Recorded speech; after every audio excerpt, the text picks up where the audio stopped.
The reason that fat burning is important is not because it's going to make you lose weight. It's because if you're able to burn fat for fuel, it means that you are metabolically flexible.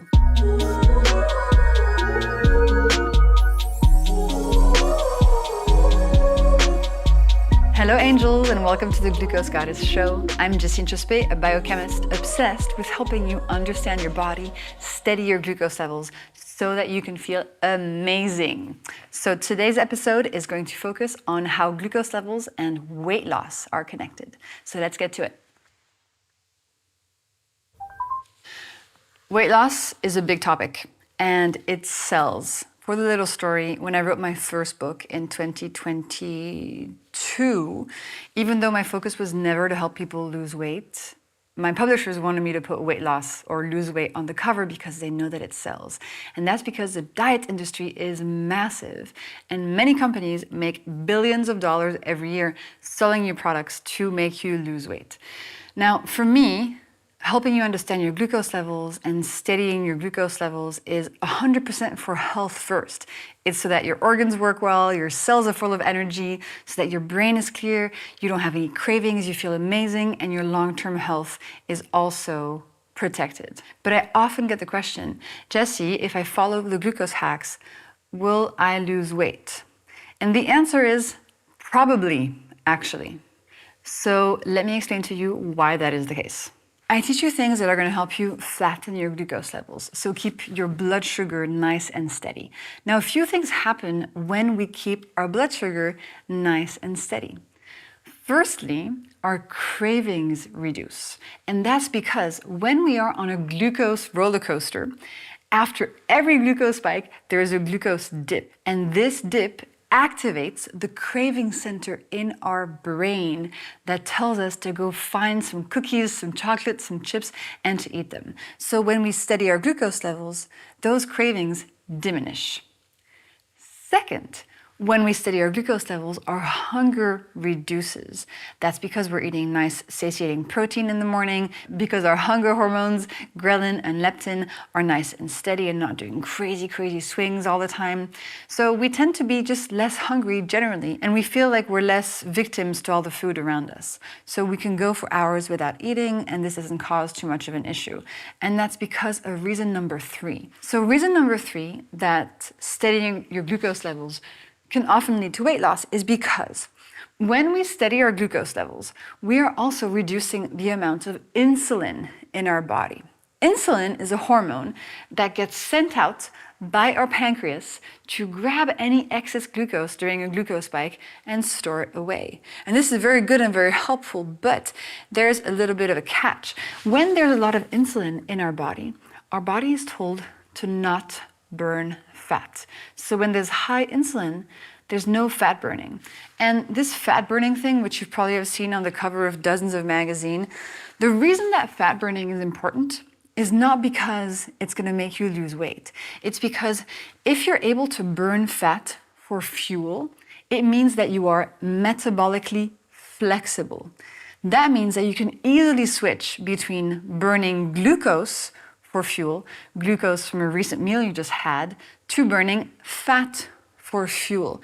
And it is very important that your body can do both and can switch between one and the other. People who are not very metabolically flexible, so who rely mostly on glucose for fuel all the time, they are hungry every 2 hours. They get what's called low blood sugar. And if their meals are delayed or if they don't have a snack with them in their car, they can get really shaky and nauseous. That's because their body does not have the muscle, the memory, the habit, the capacity to switch to burning fat for fuel. So when we steady our glucose levels, we also reduce how much insulin is present in the body. This allows us to burn more fat for fuel, to be more metabolically flexible, and it helps us just feel better and go about our day without thinking every 2 hours, what am I going to eat next before I get too shaky? So in that sense, being able to burn fat is incredibly helpful and important and healthy. Now, if you take those 3 things combined, the reduction in cravings, the reduction in hunger, and the increase in burning fat for fuel. Yes, when we flatten our glucose curves, that often also leads to some fat loss on the body. But this fat loss is something that is a consequence of all of these other health-promoting situations going on.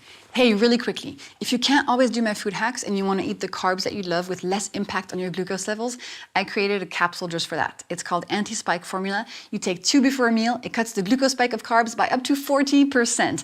100% made out of plants and tested by over 25 clinical trials. Link is in the description. Okay, back to the episode. So what I see in my readers is that they tell me, they've been on diets their whole life, and then they've done all the crazy extreme stuff. They gain all the weight back. They're miserable. They tried cutting out entire food groups at a time. And that's diet culture. That's not where we want to go. That is absolutely not what I would ever recommend. And I think if your main focus is losing weight at all costs as quickly as possible, that often leads to very unhealthy habits that are not sustainable and that can actually be worse for your health and cause damage. So do not succumb to any of the crazy diets promising you fast, 10-pound in 2-day weight loss, etc., etc. That's not what we're here for. We're here to learn how to keep our glucose levels steady, how to build the healthy foundation in the house that is our body. And as a result, so many things will fall into place. What's also important is that in diet culture, most crazy diets ask you, because they're crazy, to do crazy things. And I don't want you to do any crazy things. The hacks that I share are sustainable, easy partners that you take along with your days and your weeks and your months and your years and do whenever you can. They're not restrictive. They don't ask you to count any calories. They don't ask you to cut out any food groups. They just teach you about what molecules are in your food and when, how, and what combination to eat your food so that you help your body be as healthy as you can while still eating all of the things that you love. So some examples are, when it's easy, start your meal with vegetables. Or if you're going to eat something sweet, make sure it's as dessert after a main meal, not first thing in the morning or between meals as a snack. Go for a walk after eating, etc. So I see the hacks as being additive to your life, not things that take away any foods, that take away any joy. We're just here to build and create these good, easy habits. And I like to say that they're a little bit like drink water and brush your teeth. If you can't do them one day, 1 week, 1 month, it's not a big deal. My method, the Glucose Goddess method, is not a diet. It's a series of key principles that you should do whenever it's easy. And if you cannot do them, that's totally fine. I have entire weeks where I can't do a hack and I don't even worry about it. The point is not you do everything right or you're not doing it at all. It's purely take the principles with you and do them when it is easy, and that's going to help your body a lot. If you want to see all of my 10 key hacks in one page, there's in the description of this episode a link to a PDF that you can download to do so. And one more thing I want to mention. So let's have a look. This is my second book. This is the Glucose Goddess method. And I want to have a look at this with you guys. So in my second book, the Glucose Goddess method, what I did is I took the 4 most powerful and important glucose hacks to start with. That is savory breakfast, vinegar, veggie starter, and moving after eating. And in this method, you add 1 hack a week for 4 weeks. And the rest of the time, you do exactly whatever you want. There are no restrictions. You can eat and drink whatever you want. You're just adding these 4 hacks into your life and not changing anything else. And because the hacks are like gentle giants or fairy godmothers, by just sprinkling them into your days and not changing anything else, slowly your health improves. You crave less sugar. Vegetables start becoming your friends. You feel great after your meals. You wake up with energy. You're no longer controlled by looking for a chocolate bar at 3 p.m. And as I was writing this book, I also really wanted to do an experiment and test the method with a bunch of people from the Glucose Goddess community. So I recruited 2,700 people from Instagram, actually, who tested the method before the book even came out. So they were the pilot group. And as they were going through the method and following all the easy recipes and adding the hacks into their lives, I also asked them for feedback and for data on how things were going.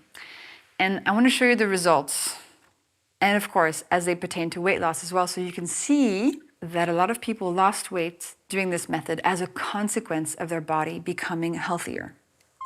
So here are the results of the experiment on 2,700 people. As you can see, after 4 weeks, 90% of participants were less hungry, 89% of participants reduced their cravings, 77% of participants had more energy, lots of other really cool stats. And importantly, 38% of people who wanted to lose weight did in fact lose weight in those 4 weeks.